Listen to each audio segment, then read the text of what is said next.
브엘세바에서 브엘세바로라는 제목으로 말씀을 나누겠습니다. 우리가 요즘 많은 어려운 시간들을 보내고 있습니다. 하나님 말씀에 바벨탑 이야기가 있죠. 참 바벨은 그렇게 혼돈이란 뜻인데 죄의 도성, 죄의 도시는 이렇게 혼란스럽고 혼돈이 그 특징으로 하고 있는 것을 우리가 보게 됩니다.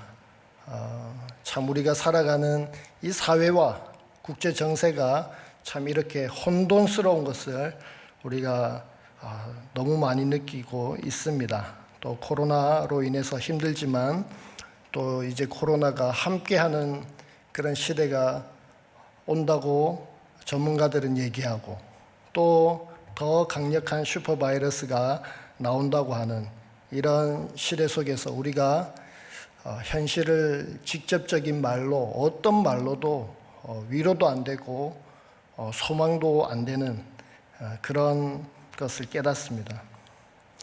그래서 어떤 것이 이 시간들 속에서는 우리에게 위로가 되고 소망이 될까 그렇게 생각하고 또 생각하다가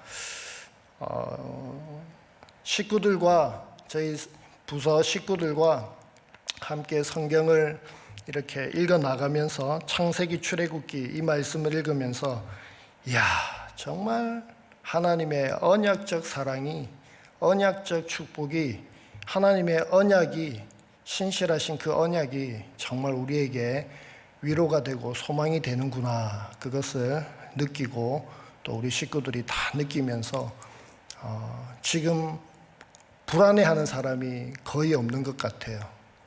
정말 재밌어하고 행복해하고 또 소망을 가지고 담대함을 가지고 그러나 배려하면서 조심하면서 그렇게 나아가고 있는 모습을 봅니다.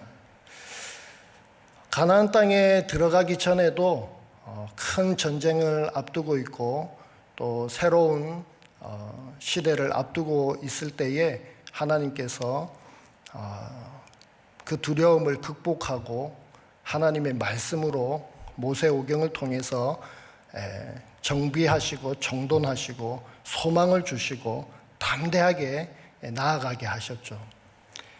바벨론 포로 전후 시기도 많은 선지자들을 통해서 하나님께서 말씀을 해주셔서 기록하게 해주셔서 위로를 얻고 새 언약의 비전을 바라보면서 이렇게 위로를 얻게 하셨습니다. 신약 시대에도 그 로마의 숱한 박해와 핍박 속에서도 하나님께서는 또 복음서와 또 신약 성경과 특히 요한계시록을 통해서 이렇게 위로해 주시는 것을 보게 되고 하나님의 나라의 비전을 보여주는 것을 우리가 보게 됩니다. 이렇듯 언제나 위기의 시대, 환란의 시대, 또 새 시대를 앞두고 있을 때, 참 어려움을 겪고 있을 때, 정말 그 고통의 한계가 끝모르는 바닥을 칠 때, 그때 하나님께서는 언제나 말씀을 보내주셔서 그 말씀으로 우리에게 위로하시고 그 말씀으로 이끌어 가시고 또 비전을 보여주면서 당당하게 사랑의 자녀로 자라가게 하시는 것을 보게 됩니다.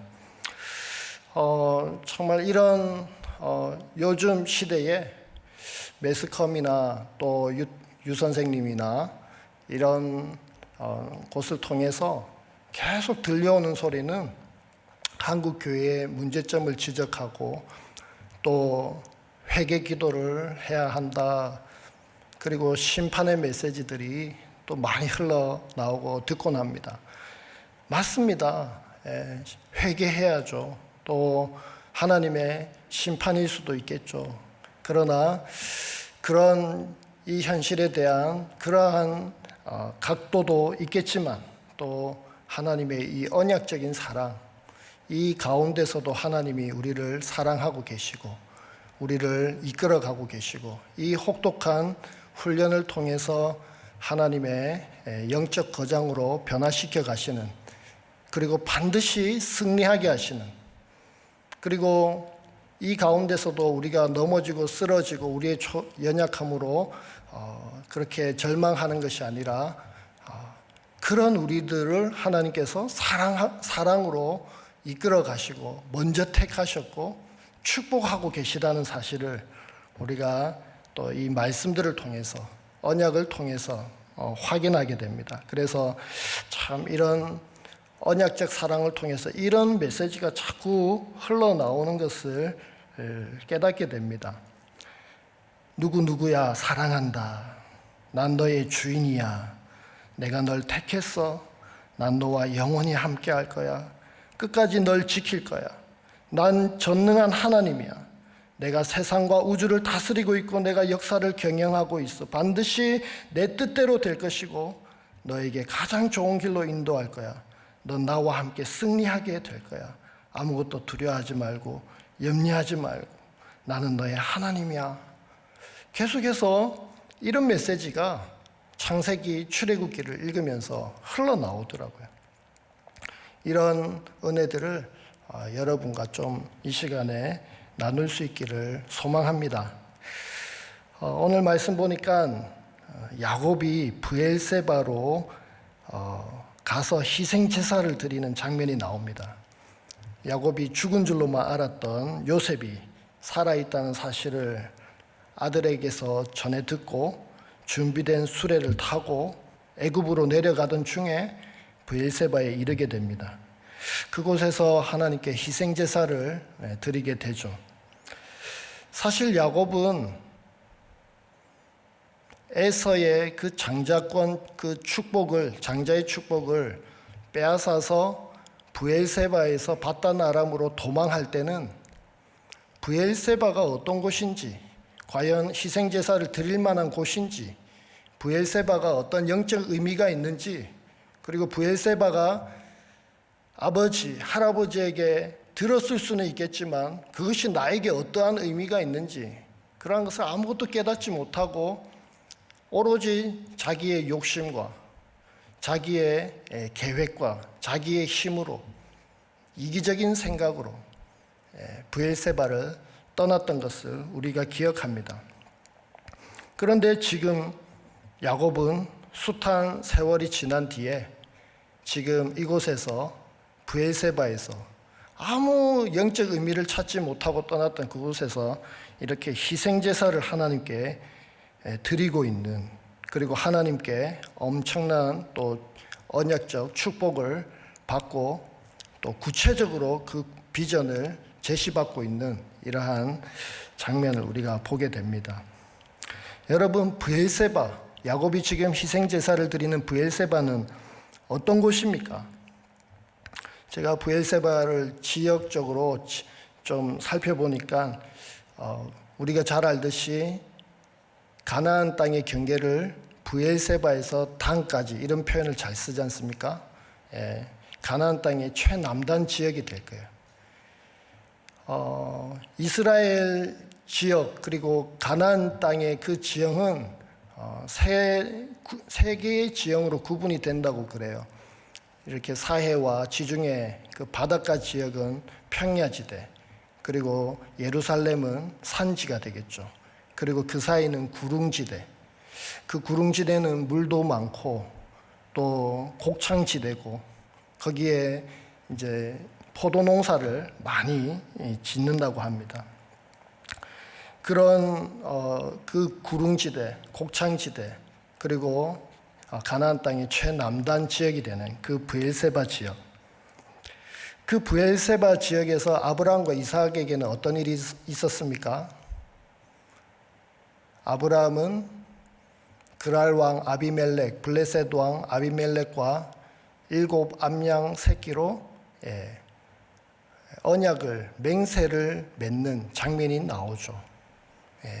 그리고 그 땅에 에셀나무를 심고 여호와의 이름을 불렀다. 그렇게 창세기 21장에 나옵니다.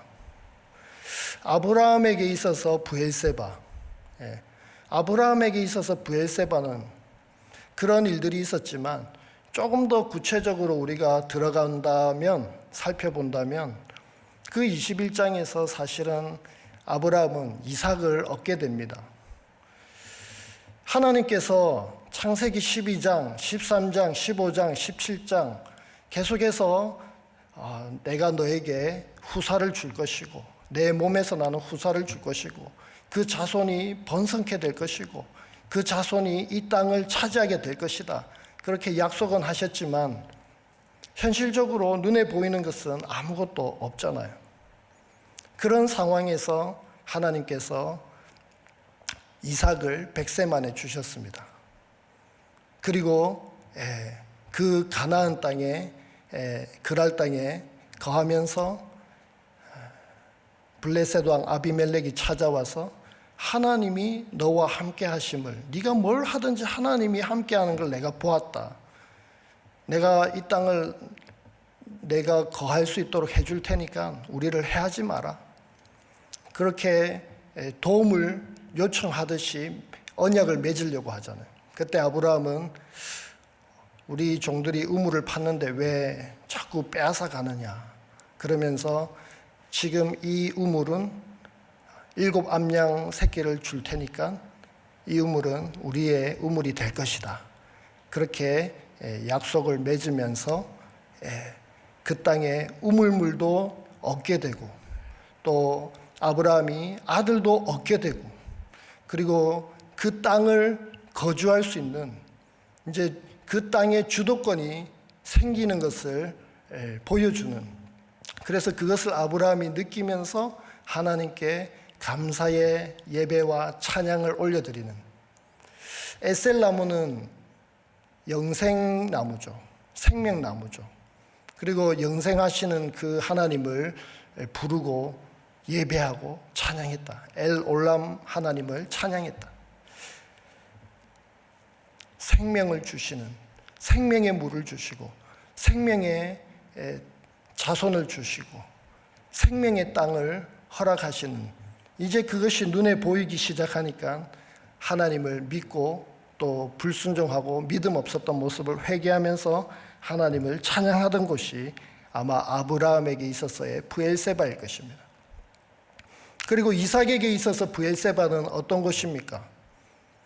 이삭은 그 브엘세바까지 오기까지 우물을 계속 팠죠.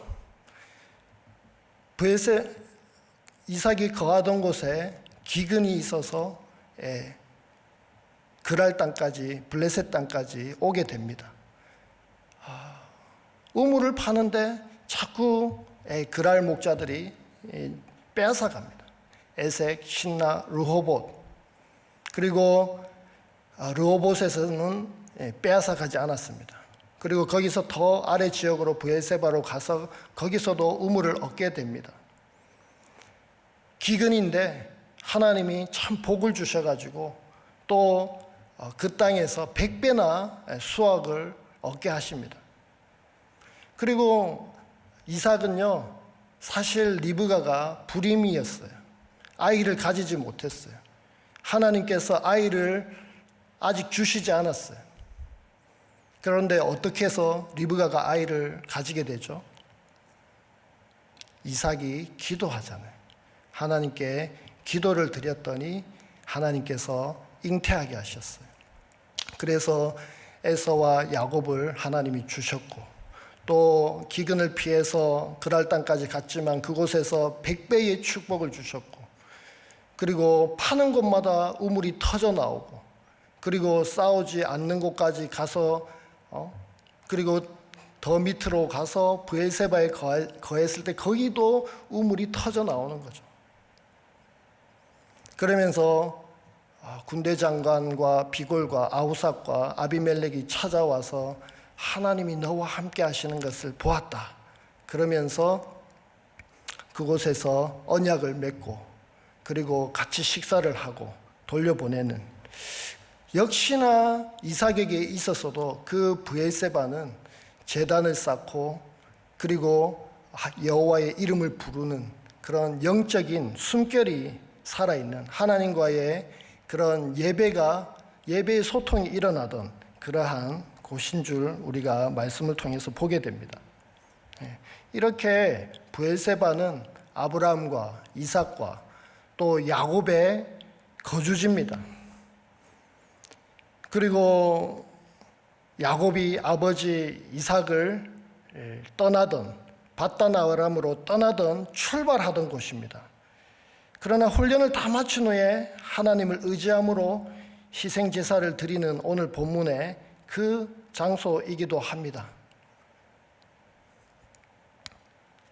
이렇게 아브라함과 이삭이 중요한 시점마다 하나님의 이름을 부르고 제단을 쌓고 생명을 주신 하나님께 감사의 고백을 올리던 영적 숨결이 살아있는 그런 은혜의 장소, 하나님을 만나는 장소, 새로운 전환점을, 신앙의 전환점을 맞이하는 그러한 하나님께 희생제사를 드리던, 제단을 쌓던, 여호와 이름을 부르던 그러한 곳입니다. 이렇게 야곱이요, 떠날 때는 브엘세바 아무 의미를 모르다가 지금 46장에 보니까 놀라운 의미를 발견하고 거기서 희생 제사를 드리는 아버지와 할아버지의 모습을 그대로 영적 숨결을 같이 하고 있는 그런 모습을 우리가 보게 됩니다. 마치 우리들의 모습도 떠올릴 수 있습니다. 저는 저희 아버지에게 신앙생활을 영향을 많이 받았습니다. 아버지가 새벽에 이렇게 일어나시면은 저를 이렇게 마사지 해주시고, 그리고 잠에서 조금 깨어나면 양말을 신겨주시고 옷을 입혀서 잠이 덜 깬 채로 그냥 걸어서 교회에 가는 거예요. 새벽 기도를 같이 가는 거죠. 그리고 아버지에게 제가 너무 피곤해서 아버지 졸려서 못 가겠어요 하면 괜찮아 가서 자 그러면서 업어서 저를 데리고 가시고, 그래서 새벽에 항상 아버지가 데려가던 그 모습을 기억합니다. 그래서 새벽 기도가 힘들고 어렵고 그렇지만 하려고 하는 저에게서의 그 모습도, 그리고 지금 우리 아이들도 전혀 새벽 기도를 못하고 있는데 이제 새벽에 6시 반에 일어나서 성경 통독을 온라인으로 같이 하려고 몸부림치고 제가 자꾸 설득하는 이 모습도, 제가 아버지의 그 새벽 기도 모습이 아무 의미 없어 보이고 힘들었고 자고 싶었는데, 나이가 들고 이제 하나님을 알아가면서 그 새벽 기도를 제가 아버지처럼 하려고 하는 그 모습. 그리고 우리가 또 생각해 보면 가정예배를 주로 저희 집은 아침에 드렸는데, 아침은 학교 가야 되잖아요. 등교해야 되잖아요. 등교하기 전에 아버지가 말씀하시고 어머니가 말씀하시고 저는 그냥 듣기만 했거든요. 앉아있기만 했거든요. 밥 먹고 나서 참여하고. 그런데 아버지가 이제 마치는 기도, 축복 기도하면 시간이 길어지는 거죠. 저는 막 속에서 부글부글 끓고 짜증나고 빨리 가야 되는데 지각할까 봐, 지각 안 해도 그냥 기분이 이상하게 안 좋은, 또 했던 말을 또 들어야 되고 늘상 하던 말, 그래서 너무 식상하고 그랬는데, 지금 제가 그런 그런 가정 예배를 우리 아이들과 드리려고 하고 또 아이들에게 그걸 가르치려고 하는 그런 모습을 보면서 참 야곱이 브엘세바를 처음 인식하던 브엘세바가 나중에 훈련을 다 통해서 경험하게 되는 그 브엘세바의 모습이 마치 내 모습이구나, 이런 생각이 듭니다. 자, 그러면 여러분, 도대체 야곱에게 어떤 시간들이 있었길래 이렇게 영적 감각이 전혀 없었던 브엘세바에서 하나님을 전적으로 의지하는 영적 감각이 살아있는 그런 브엘세바로 전환이 되었을까요?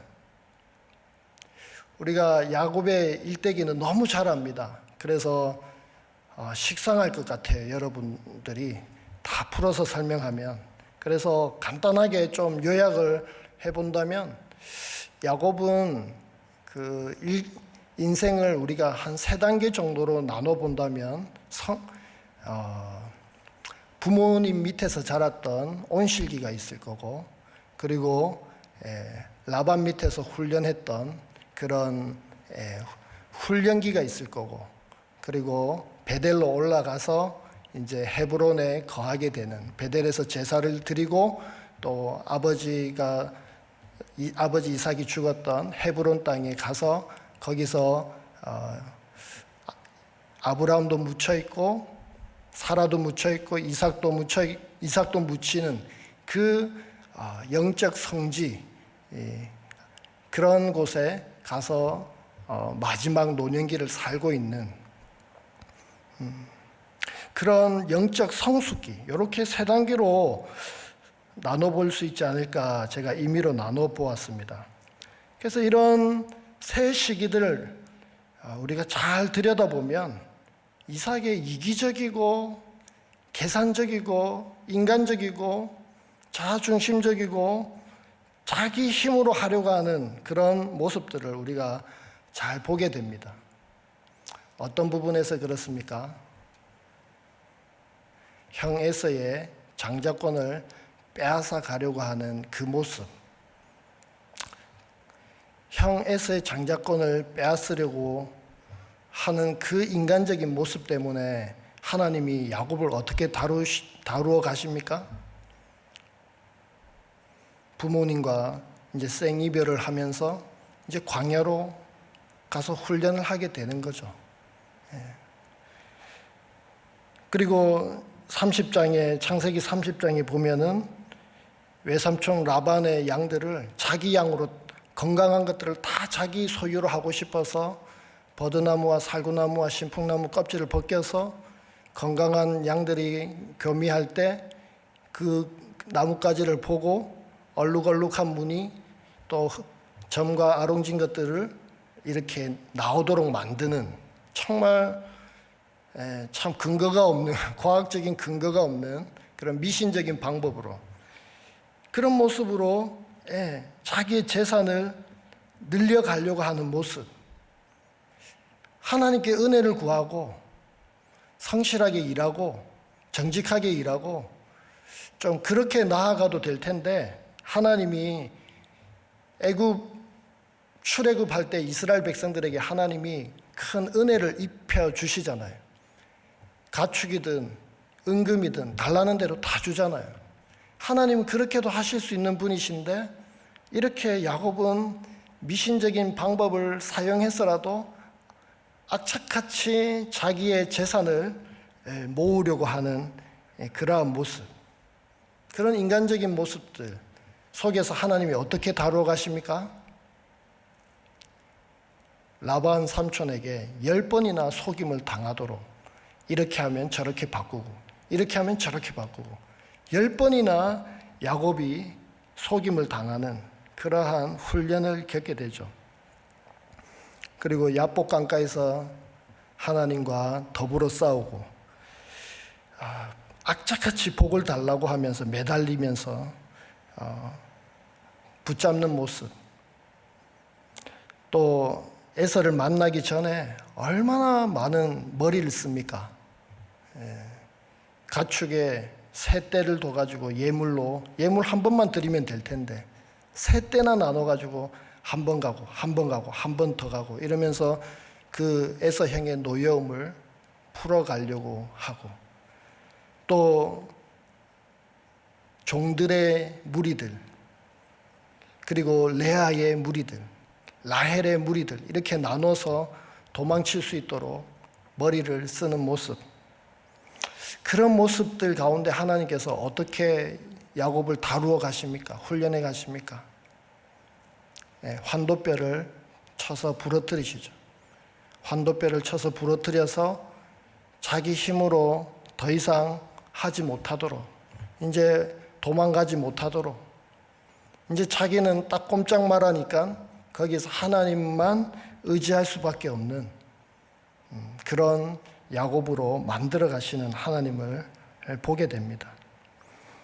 또 에서 형을 만나서 이제 편안해졌다, 위기와 그런 어려움이 해결이 되었다, 갈등이 해결이 되었다라고 생각하고 숫곳에 이르렀을 때 거기에 우리간도 짓고 세겜에 이르러서 아예 정착을 해버리는, 원래 야곱은 밧단 아람으로 떠날 때, 브엘세바에서 떠날 때 베델에서 하나님께 어떤 약속을 했습니까?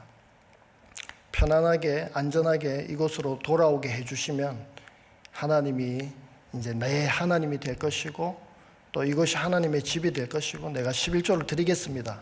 그렇게 하나님께 호언장담하고 맹세도 하고 그렇게 해놓고서는 지금 편안해지니까, 위기가 해결이 되니까 이제 세겜 땅에서 머무르는, 베델로 올라가야 되잖아요.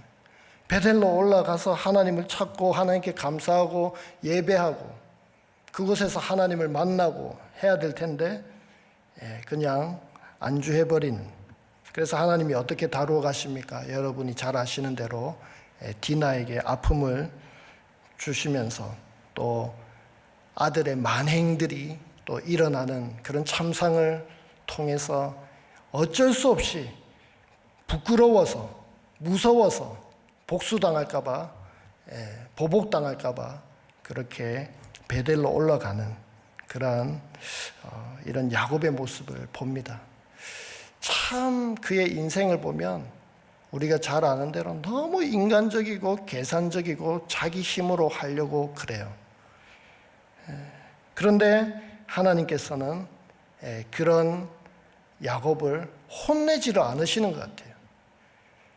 그런 야곱을 훈련시켜 가시고 축복해 가시고 다듬고 빚어 가셔서 이렇게 영적 거장으로 만들어 가고 계십니다. 저는 여기서 주목하고 싶은 게 이 창세기 족장들을 말씀을 보면서 큰 위로를 받았던 게, 이렇게 야곱은 인간적이고 정말 하나님한테 혼나야 될 것 같은데 하나님이 정작 나타나셔서 언약을 보여주시고 계시하시고 또 확증해 주실 때 보면은, 야, 하나님은 항상 축복해 주시는구나. 하나님은 항상 비전을 제시해 주시는구나. 하나님은 항상 다 일러 주시는구나. 하나님은 사랑으로 야곱을 품어 주시는구나. 이런 생각이 많이 들었습니다. 우리 하나님의 그때 이제 야곱이 베델에서 이제 밧단 아람으로 갈 때, 그때 하나님 만나 주셨던, 그때 하나님이 언약을 주셨던, 그리고 훈련기를 마치고 나서 베델에 도착했을 때 거기서 하나님이 하시던 말씀, 우리 한번 말씀을 통해서 확인해 보겠습니다. 다 같이 한번 읽어보겠습니다. 창세기 28장 13절에서 15절 읽도록 하겠습니다. 자, 시작. 또 본즉 여호와께서 그 위에 서서 이르시되 나는 여호와니 너의 조부 아브라함의 하나님이요 이삭의 하나님이라. 내가 누워있는 땅을 내가 너와 내 자손에게 주리니 내 자손이 땅의 티끌같이 되어 내가 서쪽과 동쪽과 북쪽과 남쪽으로 퍼져 나갈지며 땅의 모든 족속이 너와 내 자손으로 말미암아 복을 받으리라. 내가 너와 함께 있어 내가 어디로 가든지 너를 지키며 너를 이끌어 이 땅으로 돌아오게 할지라. 내가 내게 허락한 것을 다 이루기까지 너를 떠나지 아니하리라 하신지라. 이렇게 하나님은 땅과 자손을 주겠다고 말씀해 주시면서 베델에서 사닥다리 환상을 통해서 약속해 주시면서 모든 자손이 내 자손으로 말미암아 복을 받을 것이고 내가 어디로 가든지 너를 지킬 거고 이 땅으로 다시 돌아오게 할 거고 내가 너를 떠나지 않겠다. 이렇게 하나님이 인간적인 야곱의 모습 속에서도 말씀해 주고 계세요. 또 우리 창세기 35장을 보겠습니다. 35장 10절부터 12절까지 읽도록 하겠습니다. 시작. 하나님이 그에게 이르시되 내 이름이 야곱이지만은 내 이름을 다시는 야곱이라 부르지 않겠고 이스라엘이 내 이름이 되리라 하시고 그가 그의 이름을 이스라엘이라 부르시고 하나님이 그에게 이르시되 나는 전능한 하나님이라.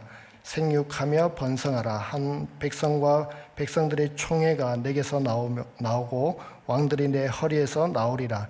내가 아브라함과 이삭에게 준 땅을 내게 주고 내가 내 후손에게도 그 땅을 주리라 하시고. 여기서도 역시나 너를 이스라엘이라 부르겠다. 이제 민족적인, 나라적인 그러한 이름이죠. 그리고 백성들의 총회가 나올 거고 왕들의 허리에서 나올 거다. 역시 땅과 자손을 너에게 주겠다. 이 시점이 어떤 시점입니까? 훈련을 통해서 베델로 나아왔던 시점이거든요. 그동안 자기 힘으로 한참을 살고 실수하고 넘어지고 무너지고 난 다음에 지금 베델로 느지막이 하나님의 채찍을 통해서 올라왔으면 하나님이 왜 너 이제 왔냐? 너 왜 이렇게 내 말을 안 듣냐? 왜 너 약속 안 지키냐? 왜 너 네 마음대로 사냐? 하나님께서 그렇게 하실 만도 할 것 같은데 하나님은 그런 계산적이고 인간적인 야곱에게 여전히 언약을 말씀해 주시면서 그리고 내 허리에서 왕들이 나올 것이고 백성들의 총회가 나올 것이다. 네 이름을 이스라엘이라 이제 하겠다. 이렇게 하나님께서 더 언약을 점진적으로 발전적으로 이렇게 계시해 주시는 것, 그런 것을 볼 수 있어요. 오늘 우리가 읽었던 출애굽기 46장 3절 4절 말씀에서도 하나님은 애굽으로 내려가라. 큰 민족을 이루겠다. 내가 다시 돌아오겠다. 하나님 구체적으로 또 이야기하고 있습니다. 여러분, 저는 하나님이 야곱을 다루시는 이 모습, 인간적인 야곱을 다루시는 이 모습에서 훈련도 시켜 가시지만 그런 넘어지고 쓰러지는 연약함 속에서도 하나님이 나무라기보다는 여전히 언약적인 축복, 아브라함의 축복, 이삭의 언약, 그 언약을 야곱을 통해서 이루어 가시면서 늘 축복하시고 언약을 제시하시고 비전을 제시하시고, 그래서 하나님께서 그를 사랑한다고 확인시켜 주시면서 그 연약함에서 일어나도록 하는 그 하나님의 손길을 우리가 느낄 수 있다라고 생각을 합니다. 여러분, 지금 코로나 때문에 여기저기서 많은 말들이 있습니다. 현실에 직시하는 그런 말들도 하지만 회개해야 된다고, 또 하나님이 심판하시는 것이라고. 틀린 말은 아닐 수 있지만 너무 많이 듣다 보니까 상처가 되고 전혀 위로가 되지 않습니다. 마음에 깊이 와닿지 않습니다. 그냥 하나님이 무서운 하나님으로 비치게 되고 그 무서운 하나님은 심판하시는 하나님으로만 남게 되는 것 같은, 기독교가 참 무서운 종교가 되는 것 같은 그런 이미지를 받는다고 한 자매가 얘기를 하더라고요. 그런데 이 언약적인 하나님의 사랑을 함께 나누면서 울더라고요. 나같이 이렇게 믿음도 없고 의심하고 아직까지 하나님을 내 주인으로 모시지 못했는데, 그럼에도 나는 하나님 만나지 못한 것 같은데 그럼에도 불구하고 하나님 나를 택해 주셨구나. 그리고 나를 빚어 가시는구나. 이 어려운 시기에 힘들어 죽겠는데 이 어려운 시기에 하나님께서 나를 훈련, 성숙시켜 가고 계시는구나. 하나님이 나를 사랑으로 인도해 가고 계시는구나.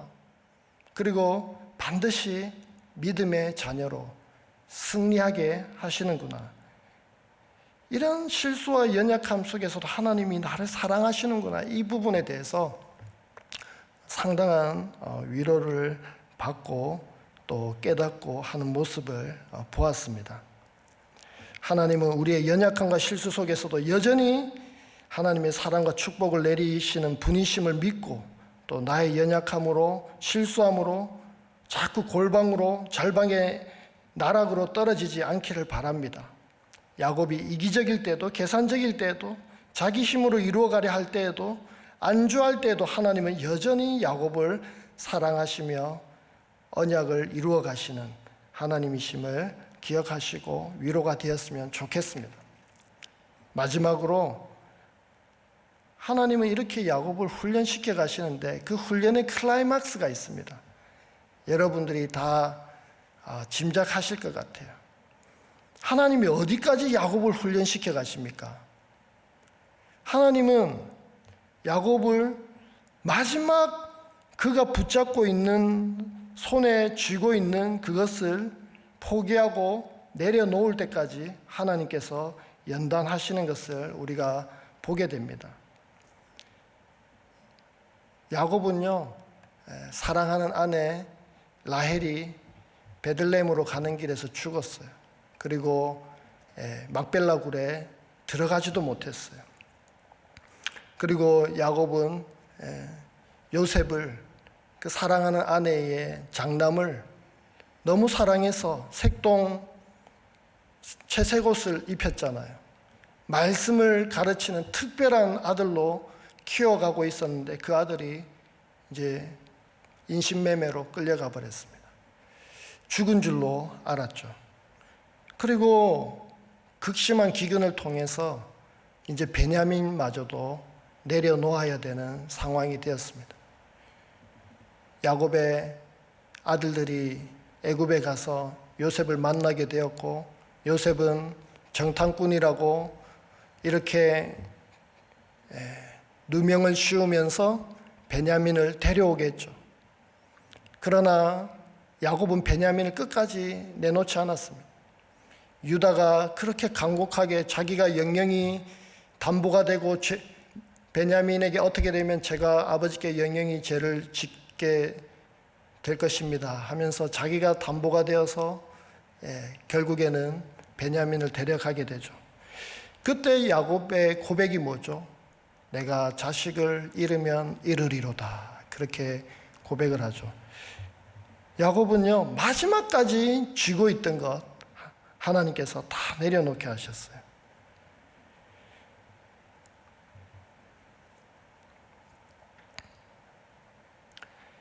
그 마지막의 것을 내려놓았을 때 야곱은 어떻게 변화가 됩니까?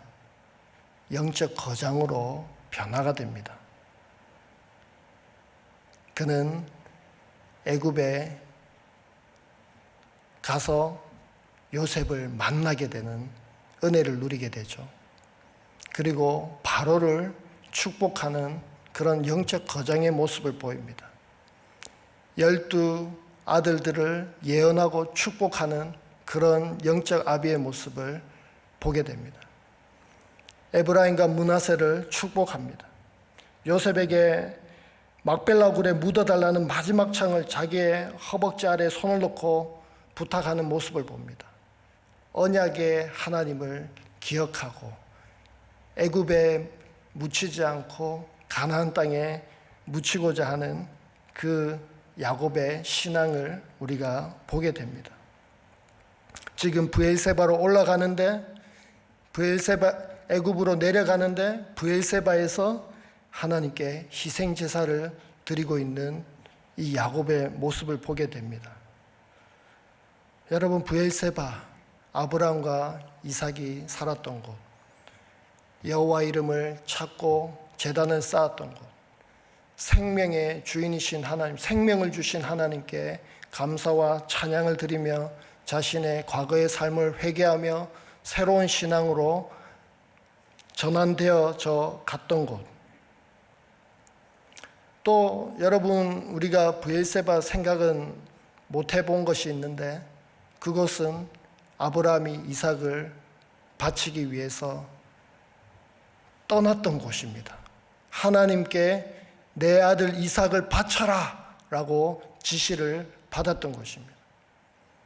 그곳에서 80여 킬로나 되는 곳으로 올라가서 모리아산에서 이삭을 드리게 되죠. 하나님이 받으셨어요. 그 순종의 제사, 내 아들 독자, 100세에 난 아들이라도 나에게 드리는 것을, 그 순종하는 제사를 하나님은 보시면서 흠양하시고 내가 너에게 큰 복을 주겠고 큰 민족을 이룰 것이고 내 자손이 대적의 성문을 얻을 것이고 내 씨로 인해서 천하 만민이 복을 받을 것이다 라고 하는 이 엄청난 언약을 하나님이 아브라함에게 주셨어요. 이삭은 그 내용을 야곱은 그 내용을 다 알죠. 들어서 다 압니다. 그러나 그가 인간적으로 자기 힘으로 이기적으로 계산적으로 살아갈 때는 그것이 자기에게 별로 의미가 없었어요. 그런데 훈련과 성숙을 통해서 그가 지금 브엘세바에서 희생 제사를 드릴 때에는 하나님 순종하겠습니다. 이제는 내가 내 자신을 내려놓고 전적으로 하나님을 의지하겠습니다. 하나님께 희생 제사를 드리겠습니다. 그 아브라함과 이삭에게 약속하셨던 그 언약을 하나님 내가 기억합니다. 그때를 기다리겠습니다. 그러면서 희생 제사를 드리다가 하나님이 밤중에 나타나셔서 그 기도에 응답을 하시지 않습니까? 야곱아 야곱아 두 번이나 부르는 것은 급하신 거죠. 야곱의 브엘세바의 희생 제사를 받으시는 거죠. 너무 기쁘신 것이죠. 밤에 나타나셔서 야곱아 야곱아 두려워하지 마라. 나는 아브라함과 이삭 내 하나님이다. 언약의 하나님을 드러내시죠. 그러면서 애굽으로 내려가라. 큰 민족을 이룰 것이고 다시 돌아오게 할 거다. 걱정하지 마라. 내 아들 요셉이 내 눈을 감기게 할 것이다. 이렇게 하나님께서 은혜의 말씀을 전해주십니다. 여러분들은 마지막까지 야곱처럼 손에 쥐고 있는 것이 무엇입니까? 하나님은 우리를 훈련하시되 마지막까지 손에 쥐고 있는 그것을 내려놓도록 하시면서 전적으로 하나님의 사람으로, 순종의 사람으로, 하나님이 주인된 사람으로, 하나님의 언약에 충실할 수 있는 사람으로 하나님은 빚어가고 있다는 사실을 우리가 다 아시고 계시겠지만 또 한 번 더 기억했으면 좋겠습니다. 저는 내려놓지 못하는 것이 참 많은 것 같아요. 참 많은 것 같아요. 그 중에 하나를 꼽자면 저는 운동인 것 같습니다. 저는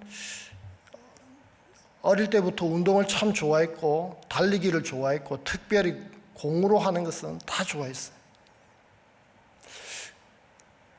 학교 다닐 때마다 축구를 너무 좋아했고 군대 가서는 이등병 때 주전자 들고 다니다가 줄 긋고 다니다가 공이 날라오길래 그냥 편안하게 가슴으로 한번 받고 이렇게 공을 병장에게 줬는데 그때로부터 이제 공을 차기 시작했습니다.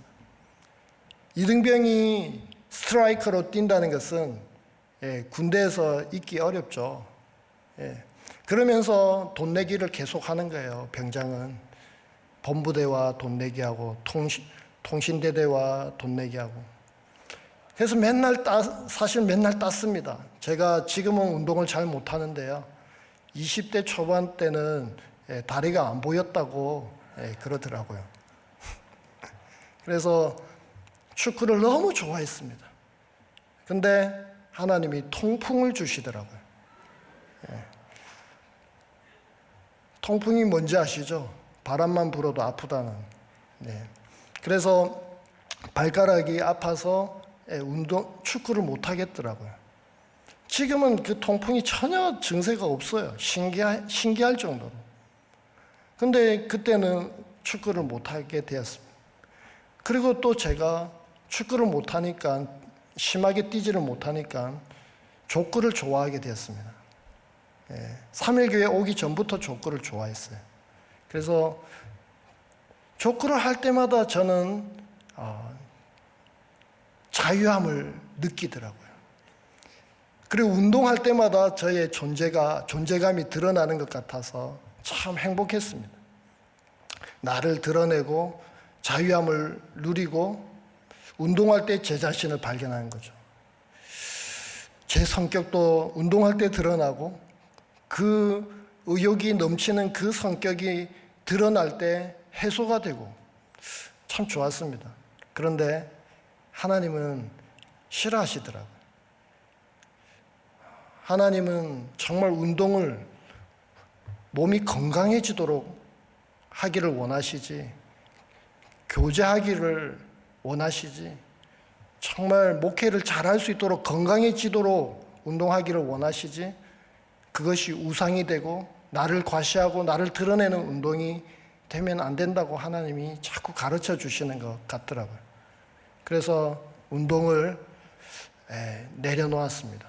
지금은 운동을 안 해도, 그런 구기 종목에 대한 운동을 안 해도 마음이 편안하더라고요. 예전에는 늘 운동하고 싶어요. 저는 딱히 다른 취미가 없어요. 학교 다닐 때도 공부하고 운동만 했어요. 운동이 제 취미예요. 공을 너무 좋아했어요. 그런데 이제는 다시 공을 좋아해도 될 것 같습니다. 운동이 우상이 안 되는 것 같아요. 이제 마음이 편안해졌어요.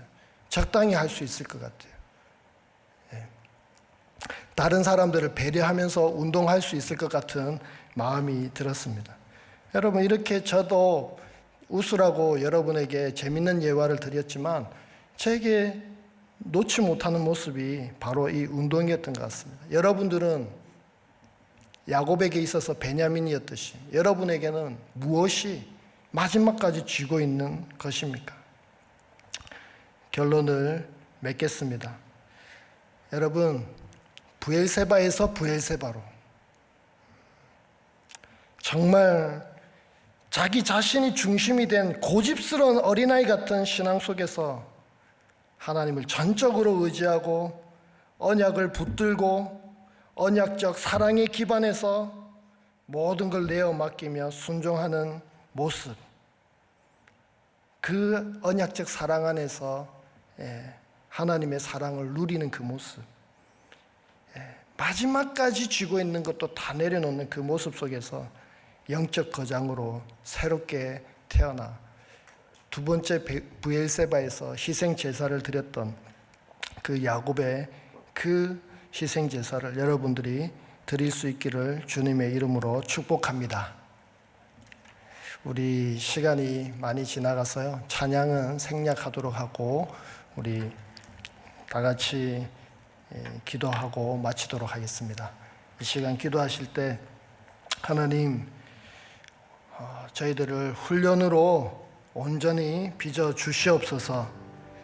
하나님, 우리가 참 연약하고 또 인간적이고 계산적이고 내 힘으로 무언가를 하려고 하는 고집스러운 어린아이와 같은 그 신앙 속에서도 하나님은 우리를 또 언약적 사랑으로 품어주시고 또 끝까지 우리를 이끌어 주시는 그 은혜를 기억하며 하나님, 우리가 기뻐하고 즐거워하고 하나님의 사랑을 누리며 나아갈 수 있도록 하나님 붙잡아 주시옵소서. 하나님, 마지막까지 쥐고 있는 것 하나님 내려놓고 하나님 정말 영적 거장으로 자라 하나님 브엘세바에서 희생제사를 드리는 저희들의 삶이 되게 해 주시옵소서. 우리 다 같이 주여 한번 외치고 기도하시고 또 각자의 기도 제목으로 기도하시고 예배를 마치도록 하겠습니다. 기도하겠습니다. 주여